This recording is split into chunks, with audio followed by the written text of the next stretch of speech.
இந்த அபிராமி அம்மன் ரொம்ப வலிமை வாய்ந்தவங்க. ஒரு கரம் இருந்தாலே நமக்கு அள்ளி அள்ளி கொடுப்பாளே அந்த அபிராமி. இந்த திருத்தலத்துல 4 திருக்கரங்களோட நமக்கு காட்சி கொடுத்து அருள் பாலித்து கொண்டிருக்கிறார்.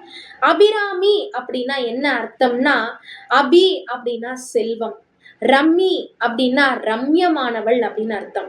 சகல செல்வங்களையும் வழங்கி ரம்யமான இருக்கக்கூடியவள் தான் இந்த அபிராமி தாயார்.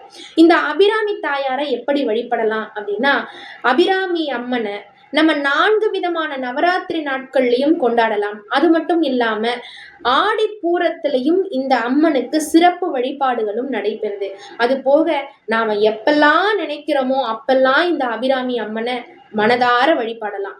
என்ன சொல்லி வழிபடலாம், எப்படி அவள்கிட்ட அருள் கேட்பது அப்படின்னா, அபிராமிய பட்டர் கேட்ட உடனே தன்னுடைய மூக்குத்திய கழற்றி போட்டு அன்னைக்கு பௌர்ணமின்னு காண்பித்தாலே அந்த அபிராமி பட்டர் பாடிய அபிராமி அந்தாதி பாடல்களை மனமுருகி பாடி அபிராமி அம்மன் முன்னால் நம்ம வேண்டுதல்களை நிறைவேற்றி தருமாறு கேட்டோம்னா நிச்சயமா அந்த அபிராமி அம்மன் நம்மளுடைய வாழ்க்கைக்கு தேவையான எல்லா ஐஸ்வர்யங்களையும் அளித்து நம்மளை ஒரு செல்வமான வாழ்க்கை, நலமான வாழ்க்கை அளித்து மேன்மை பெற செய்வாள்.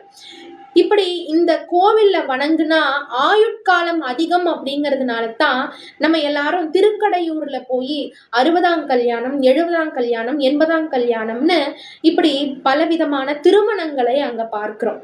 5 விதமான திருமணங்களை அங்க செய்வாங்க. இந்த கோவில்ல வழிபட்டு திருமணம் செஞ்சுட்டு போனா நம்மளுக்கு ஆயுள் பலம் கிடைக்கும்னு சொல்றாங்க.